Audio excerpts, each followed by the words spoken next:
M I audible? आवाज सुनाई yes they रही है? मैम। ओके। सो अब हमारा नेक्स्ट जो टॉपिक है वो हमारा है स्टैंडर्ड लैंग्वेज। अगर हम बात करें ये स्टैंडर्ड लैंग्वेज क्या होती है। स्टैंडर्ड लैंग्वेज सिंपली एक जो टर्म है जो इस लैंग्वेज में दी गई है जब भी कोई स्कूल्स में या फिर मीडिया में कोई मैसेज ट्रांसफर करना हो या फिर कम्युनिकेशन के लिए जो लैंग्वेज गवर्नमेंट्स यूज करती हैं। ठीक है। गवर्नमेंट्स यूज करें कहाँ पे, मीडिया में या स्कूल में या फिर इंटरनेशनल कम्युनिकेशन के लिए, तो इस लैंग्वेज को हम बोलते हैं स्टैंडर्ड लैंग्वेज। कभी आपने देखा है क्या न्यूज़पेपर में कोई ऐसे कैजुअली लिखा हो कि जैसे हम लोग घरों में बात करते हैं वैसी लैंग्वेज तो नहीं होती उसके अंदर? आपके स्कूल्स में जब आपको कोई अनाउंसमेंट दी जाती है तो वहां पे बहुत एक स्टैंडर्ड लैंग्वेज, बहुत अच्छे तरीके से, बहुत फॉर्मल वे में, अच्छे वर्ड्स यूज करके, एक फॉर्मल वर्ड्स यूज करके, polite tone, polite words use करके जब कम्युनिकेट किया जाता है तो वो एक standard language, standard in the sense जिसके अंदर रूल्स रेगुलेशंस, एक स्टैंडर्ड, एक यूनिफॉर्मिटी जब फॉलो की जाए तो वो एक स्टैंडर्ड बन जाता है कि इस स्टैंडर्ड को फॉलो करके आपने अपना मैसेज जो है आगे फर्दर लोगों को ट्रांसफर करना है। So this is what this is known as a standard language. ठीक है। अगर मैं बात करूं कि मैंने आप लोगों को लेट्स, अब हम आप लोगों को बोलते हैं कि जैसे मैंने लिंक शेयर किया, अब मैं बोलती हूँ कि काइंडली ज्वाइन, अब मैं यहाँ पे तो नहीं बोल सकती किसी को बड़े अजीब तरीके से, अगर हम घरों वाली लैंग्वेज यूज में आजो आजो सारे जने आजो आजो। So this is not the way, this is not the correct way to talk someone, right? So ये एक वे होता है आपका वे ऑफ टॉकिंग, या आपने किसी को कम्युनिकेट करना है तो वो आपने कैसे फॉलो करना है, कुछ रूल्स को फॉलो करके, कुछ स्टैंडर्ड्स को फॉलो करके हम जब बात करते हैं तो that is known as a standard language. तो ये स्टैंडर्ड लैंग्वेजेस अलग अलग तरीके की हो सकती है। हम बोलते हैं नॉर्थ अमेरिकन इंग्लिश, इसका फॉर्मेट अपना अलग है। ऑस्ट्रेलियन इंग्लिश अलग होती है। इंडियन इंग्लिश अलग होती है। इंग्लिश बोलने के भी बड़े तरीके होते हैं। अगर आप लोग यहाँ पे, यहाँ से फॉरेन जाओगे ना, तो वहां पे कई बार हो सकता है कि आपको किसी का वे ऑफ टॉकिंग इतना जल्दी समझ में ना आए, क्योंकि उनका बोलने का तरीका अलग होता है, इंग्लिश बोलने का तरीका। वहां के लोग हमारे पास आ जाएं तो हो सकता है उनको हमारी लैंग्वेज, हमारी इंग्लिश जल्दी समझ में ना आए। हर एक की प्रोनाउंसिएशन डिफरेंट होती है, एक्सेंट डिफरेंट होता है। तो ये डिफरेंट स्टैंडर्ड्स होते हैं। अगर हम बात करें कि एक होता है ट्रेडिशनल डायलेक्ट। डायलेक्ट सबको क्लियर है अब? डायलेक्ट में तो किसी को प्रॉब्लम नहीं है, हमने भी पढ़ा है डायलेक्ट क्या होता है।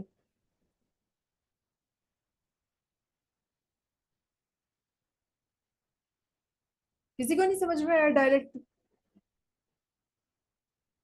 मैम जैसे डायलेक्ट का मतलब जो अलग अलग, जैसे लैंग्वेज लोग, हम कहीं जाएंगे तो अलग अलग लैंग्वेज लोग बोलते हैं, और प्रोफेशनली और जैसे अलग लोग का होता है बोलने का तरीका। हाँ, बोलने का तरीका, variety of language that is spoken in the different regions, right? हाँ, डिफरेंट ग्रुप ऑफ पीपल। तो उस वैरायटी ऑफ लैंग्वेज को हम बोलते हैं डायलेक्ट। ट्रेडिशनल डायलेक्ट क्या होता है? इन्होंने बोल दिया ट्रेडिशनल।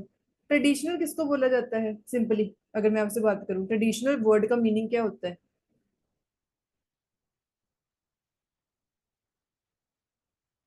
हम बोलते हैं ना ट्रेडिशनल क्लोथ्स। ट्रेडिशनल क्लोथ्स क्या है? जो हमारे कल्चर से मैच करते हो। कल्चर से भी मैच करते हो, जिसको आप, जो आपके your ancestors use to follow, है ना? तो वो चीजें आपकी ट्रेडिशनली हो जाती हैं। जिसको हमारे, हम बोलते हैं ना हमारे पूर्वज, हमारे बड़े, हमारे बुजुर्ग जो रूरल एरियाज के अंदर जो पहले रहते थे, हमारे एंसेस्टर्स, तो वो चीजें जो फॉलो की जाती हैं बेसिकली ट्रेडिशनल, वो होता है वर्ड। अच्छा, किसका मैसेज आया है? Specific for that culture, yes. किसी पर्टिकुलर कल्चर के साथ रिलेटेड जब हम बात करते हैं तो वो आपके पास आ जाता है ट्रेडिशनल। तो सिंपली इन्होंने यहाँ पे एक ट्रेडिशनल डायलेक्ट बोला है। तो ट्रेडिशनल जो डायलेक्ट होते हैं वो बहुत ज्यादा वो नहीं होते, अगर हम बात करें बहुत डिफरेंट चीज नहीं है। इन्होंने बोला there varieties which are spoken in the rural areas.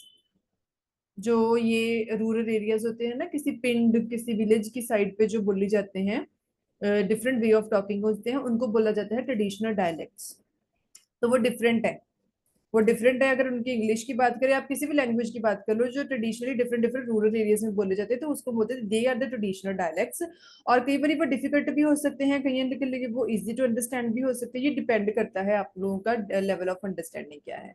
अच्छा, अगर हम बात करें, now there are different problems that can make it difficult to listen to unfamiliar dialects. ऐसा हो सकता है हमें किसी की बात समझने में कई बार प्रॉब्लम आती है, लेकिन वो प्रॉब्लम क्यों आती है, तो वो कौन सी प्रॉब्लम्स हैं which make it difficult to understand someone others dialect, someone others way of talking.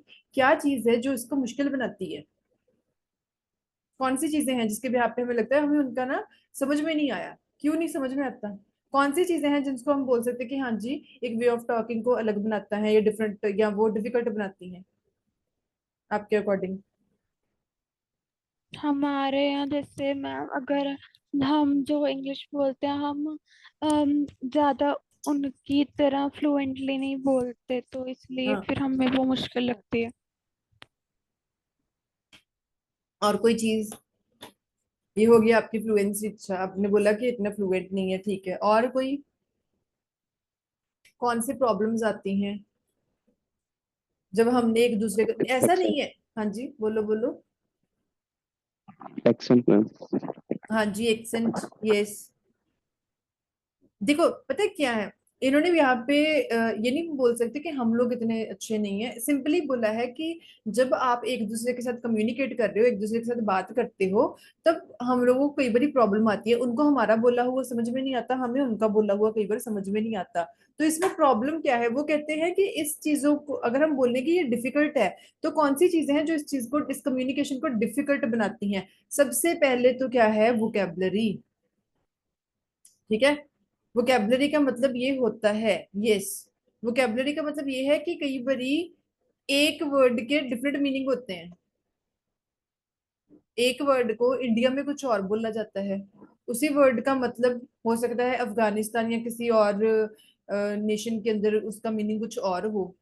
तो अब हम उनसे पूछ कुछ और रहे हैं, वो आंसर हमें कुछ और कर रहे हैं, या हम वहां पे जाके उनसे कुछ और पूछ लें, तो इसकी वजह से क्या होता है, it can lead to the confusion and loss of confidence. Yes, confusion, confusion बड़े आराम से हो सकती है। ठीक है, अब जैसे एक जनरली हम बात करें, काइंड वर्ड का मतलब क्या होता है? काइंड वर्ड के दो मीनिंग है। काइंड, आप कितने काइंड हार्टेड हो। काइंड का मतलब टाइप्स भी होता है, कई लोगों को नहीं भी पता होता। तो ये तो वोकेबलरी हो जाती है। अनफेमिलियर वर्ड्स होते हैं, it includes jargon and idioms. ठीक है, जार्गन्स क्या होते हैं? जार्गन कोई बता सकते हैं what is the meaning of jargon?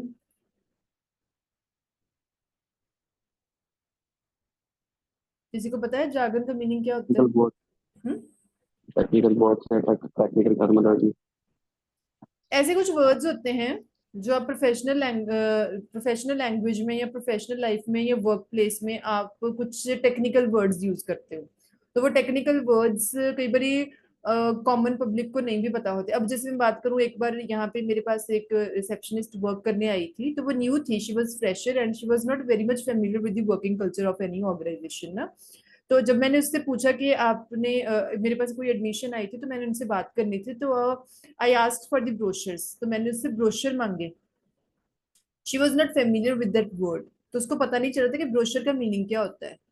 सो ये कुछ टर्म्स होते हैं, कुछ टेक्निकल वर्ड्स जो आप प्रोफेशनल लैंग्वेज में यूज करते हैं, तो उनको हम जार्गन बोल देते हैं। ठीक है, इडियम्स क्या होती हैं? इडियम सबको पता होगा। इडियम्स क्या होती हैं? किसी को नहीं पता इडियम्स क्या होती हैं? इडियम सिंपली जो हम बोलते हैं ना, हमारे इंडिया में पंजाबी में, हिंदी में, इंग्लिश में भी होती हैं, जो कहावतें होती हैं जिसको हम बोलते हैं। ठीक है, जैसे नहीं होता है कि सब्र का फल मीठा होता है, जैसे बोल दिया, तो वो इडियम है, हिंदी लैंग्वेज में यूज की जाती है। अगर हम इंग्लिश में हम लोग कई बार यूज कर देते हैं ना कि practice makes a man perfect, तो ये एक इडियम है। Every coin has two sides, ये भी एक इडियम है। तो हर एक कंट्री की अपनी डिफरेंट डिफरेंट इडियम्स होगी ना, जरूरी तो नहीं हर एक का मैच करता होगा, कंट्रीज बहुत बड़ी चीज होती है। तो जब इनको बोल देते हैं अनफेमिलियर वर्ड्स। आप उनके साथ इतने फेमिलियर नहीं हो। Environmental and physical barriers, yes ये भी हो सकता है। फिजियो एनवायरमेंटल कई बार this include furniture placement, environmental noise, physiological noise, psychological noise, ये चीजें भी आपके कम्युनिकेशन को डिफिकल्ट बना सकती हैं। अब हम इनकी अगर एक्सप्लेनेशन मांगे, चलो थोड़ी थोड़ी हम लोग इस चीज की अब इसको डिटेल में थोड़ा पढ़ते हैं। अनफेमिलियर प्रोनाउंसिएशन आ जाती है। अनफेमिलियर प्रोनाउंसिएशन का मतलब क्या होता है? जब आपकी, let's suppose we have a word water. अब हमारे इंग्लिश में यहाँ पे इंडिया में इसको कई लोग वाटर बोलते हैं, आर को बहुत वो फोकस डालते हैं, आर के ऊपर प्रेशर डालते हैं, वाटर। कई लोग इसको वाटर भी बोलते हैं। बहुत सारी ऐसी कंट्रीज हैं जहाँ पे इसको वाटर बोला जाता है, जहाँ पे आर जो है उसको प्रोनाउंस नहीं किया जाता है, सिर्फ वाटर बोलते हैं, वाटर। कई बार वाटर बोलते हैं कई लोग, कई बार कुछ लोग इसको ऐसे प्रोनाउंस करते हैं वाटर। तो ये डिफरेंट है, कई बार किसी को नहीं भी समझ में आता है। Unfamiliar pronunciation, it is not very much familiar for every person. हर एक का अपना होता है। In some American English English language के अंदर इसको कैसे किया जाता है, ये देखो, ये होता है वाटर जो है, ए अमेरिकन के अंदर है। जो वाटर वाटर है ये होता है ब्रिटिश लैंग्वेज के अंदर। तो इनका बड़ी बड़ी डिफरेंस आ जाता है। तो ये प्रोनाउंसिएशन है, आप किसी वर्ड को कैसे प्रोनाउंस कर रहे हो, कोई और किसी वर्ड को कैसे प्रोनाउंस कर रहे हो। वोकेबलरी हो जाती है कई बार, जैसे हमने वोकेबलरी अभी भी पढ़ी। जैसे let's suppose word soda word है, it is used to refer carbonated drinks in most American English dialects. होता है ना सोडा, हम लोग बोलते हैं सोडा पीना है, तो वो क्या है, वो एक अलग है। लेकिन but the word pop is used in some Canadian English. तो सेम चीज के मीनिंग के लिए कैनेडियन इंग्लिश के अंदर पॉप यूज करते हैं। अब आपको नहीं पता भी होगा, हमें नहीं पता होगा, उनको हमारा नहीं पता होगा, हमें उनका नहीं पता होगा। तो इसकी वजह से कम्युनिकेशन कई बार डिफिकल्ट हो जाता है। अनफेमिलियर ग्रामर हो सकती है, ग्रामेटिकली भी स्ट्रक्चर लोगों के डिफरेंस होते हैं। अब हमारा, जैसे हमने फर्स्ट लेक्चर के अंदर पढ़ा था, हमारा क्या है, sentence formation, subject plus verb plus object. लेकिन अब हो सकता है कुछ लोगों के डिफरेंट जो है ग्रामेटिकल रूल्स लोगों के अलग होते हैं, ये डिफरेंट होते हैं, ब्रिटिश के अंदर अलग होंगे, अमेरिकन के अंदर अलग होंगे, हो सकता है। तो ये अनफेमिलियर ग्रामर हो सकती है। कल्चरल कॉन्टेक्स्ट, लोगों के कल्चरल कॉन्टेक्स्ट, इसकी वजह से हमारा कई बारी जो कम्युनिकेशन है वो डिफरेंट हो जाता है, डिफिकल्ट हो जाता है। ठीक है। कई लोग स्लैंग्स बहुत ज्यादा यूज करते हैं, कई लोग थोड़ा कॉलोकियल डायलेक्ट यूज करते हैं, कई लोग इडियम्स बहुत ज्यादा यूज करते हैं। अब हम लोग, लेट्स सपोज मैं इडियम्स के साथ अगर नहीं फैमिलियर हूँ तो मुझे समझ में ही नहीं आएगा।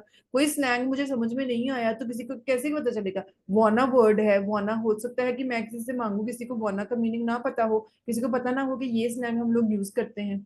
अब जैसे मैंने आज आपसे पूछा ASAP, what is the meaning of ASAP, नहीं पता था। कई बार जब प्रोफेशन कई बार लिख देते हैं DM फॉर मोर डिटेल्स, किसी को DM का मीनिंग ना पता हो तो प्रॉब्लम्स आती हैं। सो ये कुछ चीजें हैं। अब इसके अंदर आपका next topic, here are some examples of the problems that can arise when listening to the unfamiliar dialects. कैसी किस टाइप की प्रॉब्लम्स आ सकती हैं। ये जो आपको टॉपिक्स पढ़ा रहे हैं ना, इसका जो डिफरेंट मैंने टॉपिक्स बनाए हुए हैं, इसके बिहाफ पे आपको एग्जाम में क्वेश्चन आ सकते हैं, 2 मार्क्स का भी आ सकता है, 10 मार्क्स का भी आ सकता है। ठीक है, तो डिपेंड करता है। अब जैसे इन्होंने बोला है सब एग्जांपल्स ऑफ द प्रॉब्लम्स, कैसी प्रॉब्लम्स आ सकती हैं। स्टूडेंट फ्रॉम इंडिया में have difficulty understanding a professor from the US, हो सकता है। कई बार होता है यहाँ का इंडिया का स्टूडेंट वहां पे पढ़ने गया हो अमेरिका में, तो वहां का जो प्रोफेसर है वो लेक्चर दे रहा है, तो हो सकता है क्योंकि उनका एक्सेंट डिफरेंट होगा, स्ट्रॉन्ग भी हो सकता है सॉफ्ट भी हो सकता है। अगर कोई टूरिस्ट है इंग्लैंड, इट में have difficult understanding a taxi driver in Scotland, ये भी हो सकता है। ठीक है। एक कंट्री का पर्सन दूसरे कंट्री में विजिट करने गया, घूमने फिरने गया, तो उसने किसी से रास्ता पूछा या उन्होंने टैक्सी ली, टैक्सी ड्राइवर का एक्सेंट अलग गया, उसका अलग है, तो यहाँ पे प्रॉब्लम्स आ सकती हैं।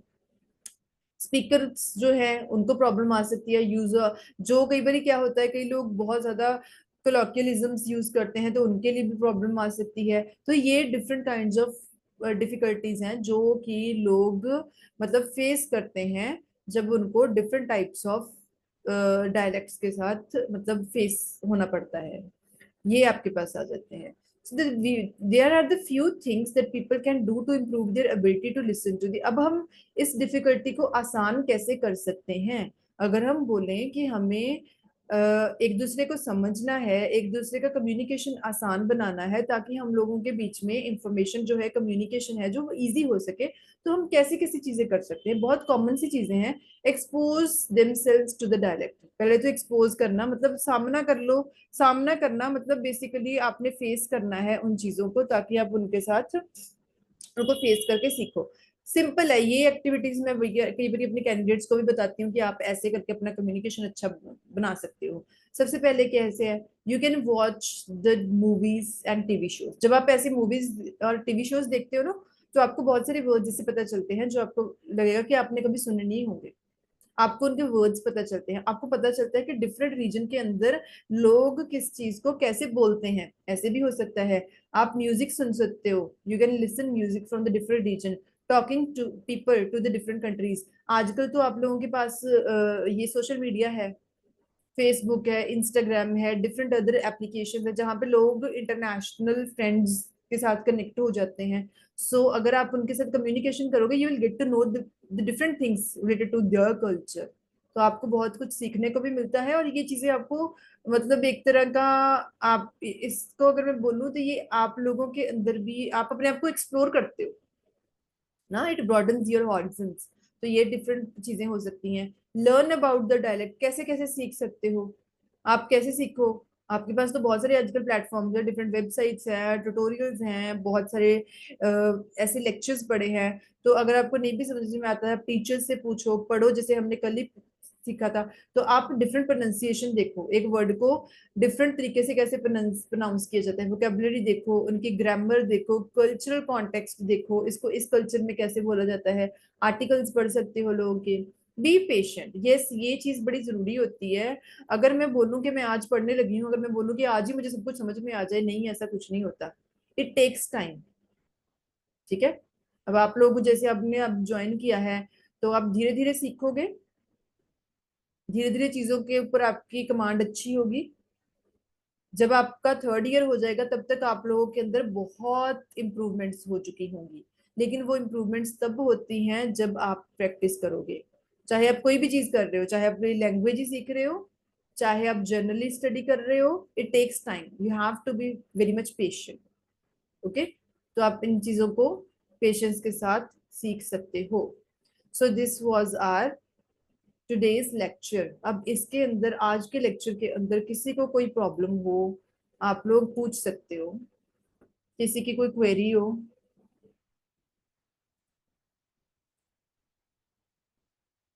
है किसी की कोई क्वेरी?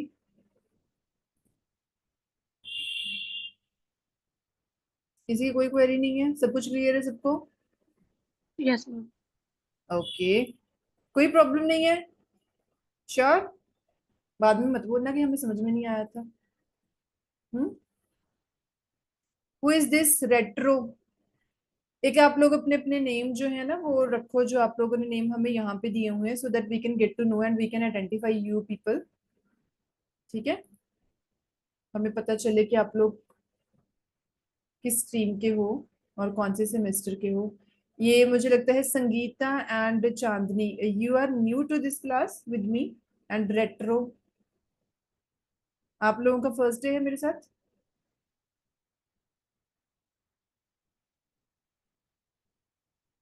No issues. लेकिन ये कपिश नाम के 2 पर्सन हो गए। अच्छा, संगीता का फर्स्ट डे है। चांदनी, व्हाट अबाउट यू? आपका भी फर्स्ट डे है ये? Okay fine. तो आप लोगों के जो पुराने जो लेक्चर्स निकल चुके हैं, उनकी videos we are uploading on your Classplus. आप क्लास प्लस के ऊपर जाके भी चेक कर सकते हो। तो वहां पे हमने नोट्स भी अपलोड किए हुए हैं, आप नोट्स जो है उनको भी असेस कर सकते हो, उनको डाउनलोड कर सकते हो। कहीं पे कोई प्रॉब्लम आए तो यू कैन टेक्स्ट अस। आप अपने जो ग्रुप्स बने हुए हैं व्हाट्सएप पे, उसके अंदर जो जितने एडमिन हैं, अगर आपको किसी को कोई प्रॉब्लम आ रही है, तो आप उनमें से किसी भी एडमिन के को टेक्स्ट करके आप अपना इशू जो है या आपका कोई डाउट है आप वो क्लियर कर सकते हो। ठीक है। अगर आपको कोई भी प्रॉब्लम आए तो you can text us. Okay, चलो। So this was your today's lecture.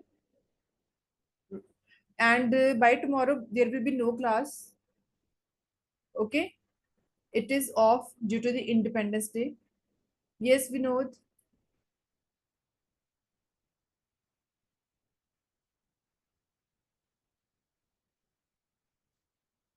Class plus सबको पता चल रहे हैं, उसके अंदर क्या क्या फीचर्स हैं सबको पता चल गए?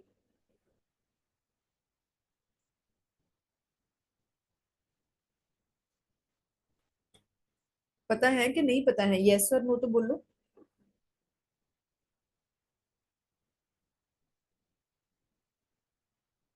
मैम मुझे समझ नहीं आ रहा है। क्या नहीं समझ में आ रहा विनोद आपको? मैम उस ऐप में ना वो पूछ रहे हैं कि मतलब सेंटर नेम पूछ रहे हैं और फोन नंबर कॉन्टेक्ट नंबर भी पूछ रहे हैं। आपने नहीं, जब आपको ऐड किया गया है, आपने यहाँ पे, आपके पास कोई दो नंबर तो नहीं है? ऐसा तो नहीं है यहाँ पे कोई और नंबर दिया था? और कोई आपने वहां पे जब आपने क्लास प्लस के अंदर लॉगिन किया तब आपने वहां पे कोई और नंबर ना डाला हो? ये इशू तब आता होता है क्योंकि हम लोग नो आप मैम लोगों को। नंबर हाँ हाँ बोलो। मैंने बोल- दो नंबर तो है मैम, बट जो नंबर मैंने आपको दिया है जिससे आपसे हमारी बात होती है मैम, वही नंबर मैंने वहाँ पे भी रिसीव किया था। आपको ना एक्चुअली इसी नंबर से जो आप लोग नंबर हमें देते हो ना, हम लोग आपको उसी हाँ जी। नंबर से ऐड करते हैं क्लास प्लस के अंदर। आप ऐसा करना, आप ये जो जिस नंबर से मैं आप लोगों को लिंक शेयर करती हूँ ना, 7205050599, इसके ऊपर आप मुझे अपना कॉन्टेक्ट नंबर शेयर कर देना जो आपने यहाँ पे दिया है। आप वही नंबर मुझे शेयर कर देना। आप अपनी स्ट्रीम हाँ बता जी। दो, आईटी के हो, मैनेजमेंट के हो, किसी भी स्ट्रीम के हो, मुझे बता देना। मैं आपको वहां पे डिलीट करके दोबारा से आपको दोबारा से ऐड कर देती हूँ। थोड़ा कोई टेक्निकल इशू होगा तो वो क्लियर हो जाएगा, ठीक है? मैं आपको दोबारा क्लास ऐड। प्लस में मैम। हाँ जी। Okay ma'am. ठीक है, आप मुझे दे देना अपना नंबर, कॉन्टेक्ट नंबर मुझे शेयर कर दो अपना। तो इसी नंबर पे मुझे व्हाट्सएप कर देना, ठीक है? तो मैं आपको दोबारा ऐड कर ओके। दूंगी। ठीक है। ओके। हाँ जी। और किसी की कोई क्वेरी तो नहीं है? Should I end the meeting? Okay, I am going to. Yes ma'am. Okay dear, I am going to end the meeting. कल आप लोगों का ऑफ रहेगा, ठीक है? कल क्लास नहीं होगी, so will see you after that. Okay. Okay dear, bye bye, take care everyone. Welcome Kapish.